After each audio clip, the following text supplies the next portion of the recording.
our channel. Today Bible verse in Tamil.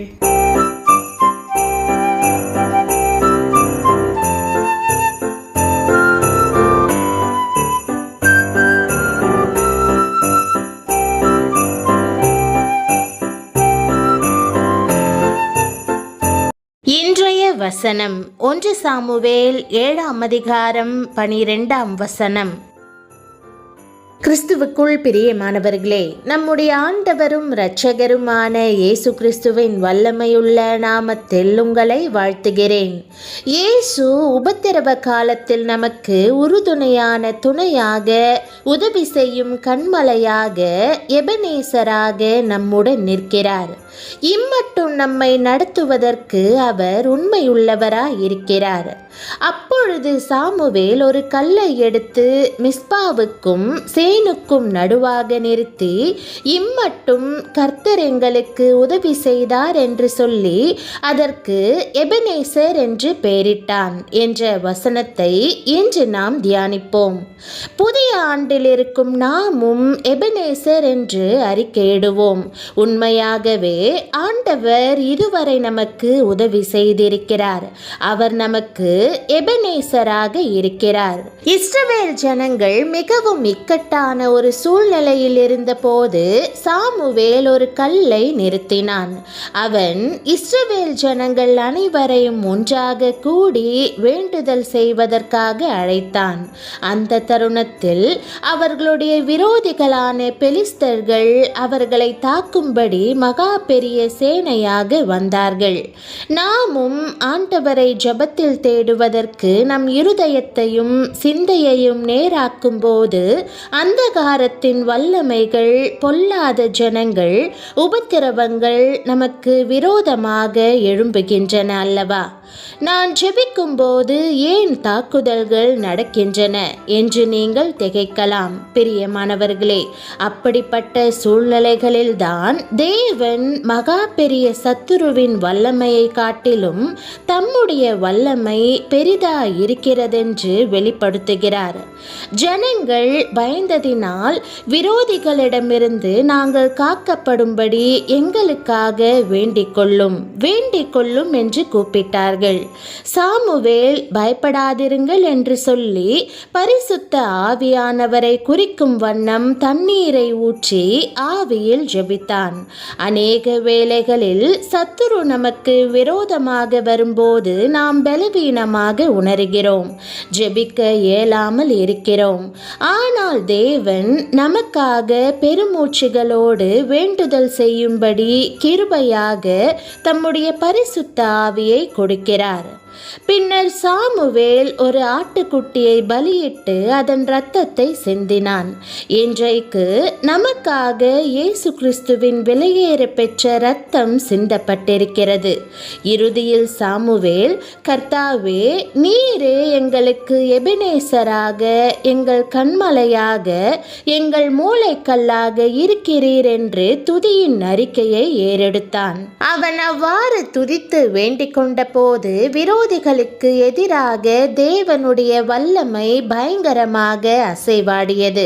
பெலிஸ்தர்களால் இஸ்ரவேலின் எல்லைக்குள் நுழைய இயலவில்லை. அவர்கள் பட்டு விழுந்தார்கள். எதிரிகள் பிடித்திருந்த எல்லா பட்டணங்களையும் ஊர்களையும் இஸ்ரவேலர் மறுபடியும் சுதந்தரித்து கொண்டார்கள். தேவனுடைய வல்லமையானது யுத்தத்தை தம் ஜனங்களுக்கு சாதகமாக திருப்பியது.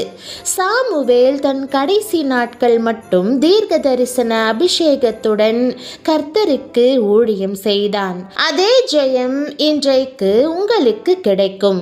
கர்த்தர் இம்மட்டும் உங்களுக்கு உதவி செய்து வருகிறார். இம்மட்டும் கிருபை பாராட்டி வருகிறார். கழுகு தன் குஞ்சுகளை தன் செட்டைகளிலே சுமந்து கொண்டு போவது போல கர்த்தர் இம்மட்டும் சிலுவை சுமந்த தன் தோள்களிலே உங்களை தூக்கி சுமந்து கொண்டு செல்லுகிறார். பிரியமானவர்களே, இந்த வேளையிலே உங்களுடைய உள்ளம் நன்றியால் நிரம்பட்டும்.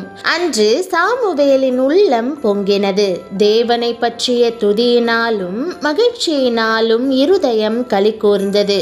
ஒரு தூணை எடுத்து நிறுத்தி, இம்மட்டும் கர்த்தர் எங்களுக்கு உதவி செய்தார் என்று சொல்லி அதற்கு எபனேசர் என்று பெயரிட்டார். அது முதல் எபனேசர் என்கிற வார்த்தையானது கர்த்தருடைய நாமங்களில் ஒன்றாய் விளங்குகிறது. எங்களுக்கு உதவி செய்கிற தேவன் என்பது அந்த வார்த்தையின் அர்த்தம். இம்மட்டும் எங்களுக்கு உதவி செய்தார், அவர் எபனேசர் என்று சொல்லி துதிக்க துதிக்க உங்கள் உள்ளம் சந்தோஷத்தால் நிரம்புகிறது. அதே நேரத்தில் இதுவரை உதவி செய்தவர் இனிமேலும் உதவி செய்வார் என்கிற விசுவாசமும் எழும்புகிறது. ஆம், இதுவரை எபனேசராயிருந்தவர் இனிமேலும் இம்மானுவேலராயும் இருப்பார். தாவீது ராஜா ஆண்டவரை எபனேசராகவும் இம்மானுவேலராகவும் கண்டார். அவர் கர்த்தரை நோக்கி, கர்த்தராகிய ஆண்டவரே, தேவரீர் என்னை இதுவரைக்கும் கொண்டு வந்ததற்கு நான் எம்மாத்திரம், என் வீடும் எம்மாத்திரம்.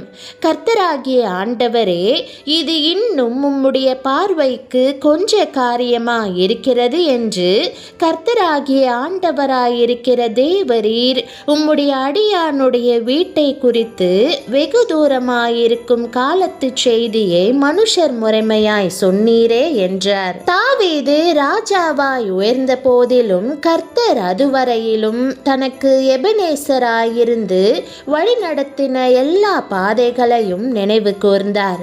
அவர் ஆடுகள் மேய்த்து கொண்டிருந்த காலங்களில் கர்த்தர் எப்படி தன்னுடைய மேய்ப்பராய் இருந்தார் என்பதையும், எப்படி சிங்கத்துக்கும் கரடிக்கும் கோலியாத்துக்கும் நீங்களாக்கி விட்டார் என்பதையும், எப்படி வெற்றியாய் வழிநடத்தினார் என்பதையும் சிந்தித்து பார்த்தார். இனிமேலும் அவர் என்னை நடத்துவார் என்று விசுவாசித்தார். கர்த்தர் தமக்கு செய்ய போகிற மகிமையான காரியங்களையெல்லாம் எண்ணி எண்ணி கர்த்தரை துதித்து மகிழ்ந்தார். பிரியமானவர்களே, நீங்கள் கர்த்தரை அறியாத காலத்திலும் கூட அவர் உங்கள் மேல் இரக்கம் பாராட்டி உங்களை பாதுகாத்து வழிநடத்தினதை எல்லாம் நன்றியுடன் தியானித்து பாருங்கள். இன்று நீங்கள் தேவனுடைய பிள்ளையாய் இருக்கிறீர்கள். அவர் உங்களை பாதுகாத்து முற்றுமுடிய வழி நடத்துவார். நாம் இணைந்து, ஆண்டவரே, எங்கள் எபனேசரே, நீர் எங்கள் மேல் இரக்கமாய் இருந்தீர், எங்களுக்கு உதவி செய்தீர் என்று சொல்லுவோம். நீங்கள் கடந்த ஆண்டு கண்ட ஒரு எதிரியையும் புதிய ஆண்டில் காண மாட்டீர்கள். மாறாக நீங்கள் இழந்த எல்லாவற்றையும் திருப்பிக் கொள்வீர்கள். பரிசுத்த ஆவியானவரின் அபிஷேகம் உங்களுக்குள்ளும் உங்கள் மூலமாகவும் வல்லமையாக பாய்ந்து செல்லும். இந்த ஆண்டு இதுவரை இல்லாத வண்ணம் தீர்க்க தரிசன வல்லமையும் சீர்படுத்துதலும் விளங்கும் வருடமாக அமையும். ஜெபம். அன்பின் ஆண்டவரே, நன்றியுள்ள இருதயத்துடன் உம் மண்டை வருகிறேன். இந்த புதிய ஆண்டில் என் எபனேசராக உதவி செய்யும் கண்மலையாக இருந்து எல்லா உபத்திரவங்களின் வழியாகவும் என்னை சுமந்து செல்கிறதற்காக உம்மை ஸ்தோத்தரிக்கிறேன். நீர் உண்மையும் இரக்கமும் மாறாதவராய் இருக்கிறபடியினால் உம்மை துதிக்கிறேன்.